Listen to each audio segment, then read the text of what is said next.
Alhamdulillahi Rabbil Alamin. Salatu wassalamu ala ashrafil mursalin wa hatamin nabiyyin wa ala alihi washabihi wan nasi ajma'in amma ba'd.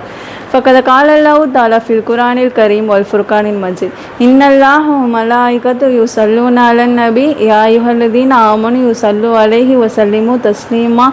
Allahumma salli ala sayyidina Muhammadin wa ala ali sayyidina Muhammadin wa barik wa sallim alayhi. இஸ்லாத்தின் என் முதல் காணிக்கையாக சலாத்தை நான் தெரிவித்துக் கொள்கிறேன். அஸ்ஸலாமு அலைக்கும் வரஹ்மத்துல்லாஹி தஆலா பரக்காத்து மஃபிரத்து ஆஃபியது சலாமத்து. என்னோட தலைப்பு நான் என்ன பேச வந்திருக்கேன்னா, குரானின் ஓதுவதின் சிறப்புகள். குரான் ஃபஸ்ட்டு எப்படிங்க வந்துச்சு? அல்லாஹ் நம்மளுக்கு நல்வழிப்படுத்தணும், நேர்வழிப்படுத்தணும்னு சொல்லிட்டு அல்லாஹ் நம்மளுக்கு குரானை இறக்கியிருக்காங்க. குரான் நம்ம நிறையா ஓதுனா நம்ம அல்லாஹ் நம்மளை பொருந்திக்கிறான் அப்படின்ட்டு அல்லாஹ் சொல்லியிருக்கான். இப்போ குரான் ஓதுவதின் சிறப்புகள் ஒழுக்கங்கள் என்னென்னா, ஃபஸ்ட்டு குரான் ஓதும் போது மிஸ்வாக் செய்யணுங்க. அதுக்கப்புறம் ஒழு செஞ்சுட்டு நல்ல முறையில் ஒழு செஞ்சுட்டு குளிப்பு சுத்தம் இல்லாதவங்க குரானை தொழுக்கூடான்ட்டு அல்லாஹ் தஆலா சொல்லியிருக்கான். இப்போ நல்ல முறையில் நம்ம குரானை ஓதணும் அப்படின்னு சொல்லியிருக்கான். அதுக்கு முன்னாடி நறுமணம் பூசணும்னு சொல்லியிருக்கான். ஏன்னா அல்லாஹ் நம்மக்கிட்ட இப்போ பேச போகிறான், அந்த எண்ணத்தோட நறுமணம் பூசிட்டு போகிறோம்.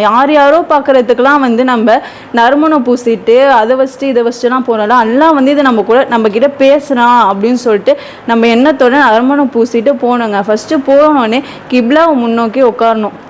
கிப்லா முன்னோக்கி உட்காரதுக்கு முன்னாடி இடம் சுத்தமாக இருக்கான்னு பார்க்கணும். ஏன்னா நம்ம அந்த குரானை கண்ணியத்தோடையும் சுத்தமான இடத்துல தான் அந்த குரானை வைக்கணும் அப்படின்னு சொல்லியிருக்காங்க. குரானை ஓதும் போது தஜ்வீதோட ஓதணும் அப்படின்னு சொல்லிட்டு அல்லாஹ் தஆலா சொல்கிறான். தஜ்வீதோட ஓதும் போது நம்ம மஹரஜ் இதெல்லாம் பார்ப்போம்ல, அது நம்ம ஒரு அலிஃப் ஒரு வாட்டி சொன்னாலே 10 நன்மை அப்படி கிடைக்குதுன்னு அல்லாஹ் நமக்கு சொல்கிறாங்க. சுபான் அல்லாஹ் பாருங்கள், இந்த ஒரு எழுத்துக்கே 10 நன்மை அப்படி கொடுக்கலான்னு சொல்லியிருக்கானா. அப்போ இத்தனை எழுத்து நம்ம பொறுமையாக ஓதுனா அப்போ அல்லாஹ் நம்மளுக்கு எவ்வளோ நன்மை கொடுப்பான்னு நீங்களே யோசிச்சுக்கோங்க. நிறைய இனிமேல் குரான் ஓதுங்க. குரானுக்கு கண்ணியத்தோடையும் அதுக்கு மரியாதையோடையும் கொடுக்கணும். அப்புறம் ஒரு நாளைக்கு மேலே 3 நாளைக்கு மேலே குரான் முடிக்கக்கூடாது அப்படின்னு சொல்கிறாங்க. 3 நாளைக்குள்ளே குரானே முடிக்கக்கூடாதுன்னு சொல்கிறாங்க. குரான் பொறுமையாக நிறுத்தி அல்லாஹ் ரசூல் நம்ம பார்க்குறான், அல்லாஹ் இதில் நம்மளுக்கு எல்லாமே தெளிவாக சொல்லியிருக்கான் அப்படின்னு சொல்லிட்டு இது ஓதணும்னு சொல்கிறாங்க. அதுக்கப்புறம் அல்லாஹ் தஆலா குரான்லேயே சொல்லியிருக்கான், இந்த மாதிரி இந்த ஆயத்தை நல்லா உள்வாங்கி அதை அழுவணும் அப்படி சொல்லிட்டு அல்லாஹ் அந்த குரான்லேயே சொல்லியிருக்கான். அழுவணும், அப்படி அழுகியே வரல, உனக்கு அந்த ஆயத்தை இது பண்ணியும் அழுகியே வரல அப்படின்னு சொன்னாக்கா நீங்கள் அழுகிற மாதிரியா நடிங்க அப்படின்னு சொல்லிட்டு அல்லாஹ் தஆலா குரானையும் சொல்லியிருக்கான். அப்புறம் நான் ஒரு ஹதீஸ் சொல்கிறேங்க. ஹைருல்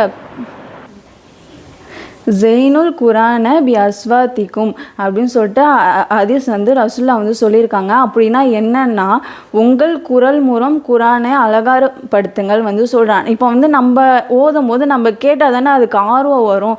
நம்ம ஆர்வம் வந்தால் தானே அந்த குரானை ஓதணும், இன்ட்ரெஸ்டோடு ஓதணும் அப்படின்னு நினச்சி அது எல்லாம் நம்ம குரல் மூலம் குரானை அலங்காரப்படுத்துங்கள் அப்படின்னு சொல்கிறேன். அப்புறம் நான் ஒரு சின்னதாக ஒரு சம்பவம் சொல்கிறேன். ஒரு மன்னன், அவங்க என்ன நாட்டை சேர்ந்தவங்கன்னா கஜினி நாட்டை சேர்ந்தவங்க. அவங்க ஒரு நாளைக்கு தூங்கலாம் அப்படின்னு சொல்லிட்டு ஒரு அறைக்கு போகிறாங்க. அந்த அறையில் தூங்கிட்டு இருக்கும்போது டக்குன்னு முழிச்சு பறக்குறாங்க. அவங்களுக்கு காலுக்கு நேராக குரான் இருந்திருக்கு. குரான் இருக்கும்போது அவங்க யோசிக்கிறாங்க, நம்ம காட்டை திருப்பி போட்டால் தலைக்கு மேலே தானே குரான் இருக்கும் அப்படி சொல்லிட்டு யோசிச்சுட்டு இவங்க படுத்துறாங்க. அப்படியும் படுத்ததும் அவங்க யோசிக்கிறாங்க, நம்ம தலைக்கு மேலேயே குரான் இருக்கே, நம்ம குரான் இருந்தால் நம்ம ஓதாமல் நம்ம தூங்கணும்னு நினைக்கிறோமே அப்படின்னு சொல்லிட்டு சரி இந்த எண்ணம் வருதுன்னு சொல்லிட்டு அவங்க வேறு அறையில் மாற்றலாம் குரான்னு சொல்லிட்டு எடுத்துகிட்டு வேறு அறைக்கு போய் வச்சுட்டு வந்துடுறாங்க. அப்பயும் அவங்க படுத்தாக்க அவங்களுக்கு மனசே கேட்கல, நம்மளுக்காக அந்த குரானை வேறு அறையில் போய் எடுத்துகிட்டு போய் வைக்கணுமா அப்படின்னு சொல்லிட்டு அவங்க யோசிச்சுட்டே இருக்கும்போது மறுபடியும் எடுத்துகிட்டு இல்லை, நம்ம அல்லாஹ் ரசூலுக்காவது அந்த குரான் ஓதணும், நம்ம எதுக்கு நம்ம தூங்கணும், நம்ம தூங்கி நம்மளுக்கு என்ன கிடைக்க போகுது, அதுக்கு அல்லாஹ் ரசூல் பொறுத்து தான் நம்ம ஓதி குரானை ஓதலாம் அப்படின்னு சொல்லிட்டு அவங்க நைட்டு ஃபுல்லாக உட்காந்து குரான் ஓதிருக்காங்க. அப்புறம் இது உண்மையான நடந்த சம்பவம். குரானுக்கு ஒரு சம்பவங்க, ஒரு பூசாரி இருந்திருக்காங்க. அவங்க என்ன சொல்கிறாங்கன்னா, இந்த மாதிரி குரான் இதால் நம்மளுக்கு எதுவும் ஆகாது, இதை நான் மிதிக்கிறேன், ஆனால் இதுக்கு நம்மளை எதுவும் பண்ணாது பாருங்கன்னு மிதித்து ஃபோட்டோ எடுத்து யூடியூப்பில் வரையும் போட்டிருக்காங்க. அதுக்கு அல்லாஹ் அவனுக்கு என்ன தெரியுமா தண்டனை கொடுத்துருக்கான், இந்தமாரி புற்றுநோய் அவன் கொடூரமாக மரணத்தில் இறந்த மாரி அல்லாஹ் வந்து அவனுக்கு அவ்வளோ தண்டனை கொடுத்துருவாங்க. அப்போ குரானுக்கு எவ்வளோ சிறப்பு இருக்குது, அதுக்கு நம்ம எவ்வளோ கண்ணியத்தோடு ஓதணும், எவ்வளோ இதோட நம்ம ஓதணும்னு நீங்கள் வந்து பார்த்துக்கோங்க.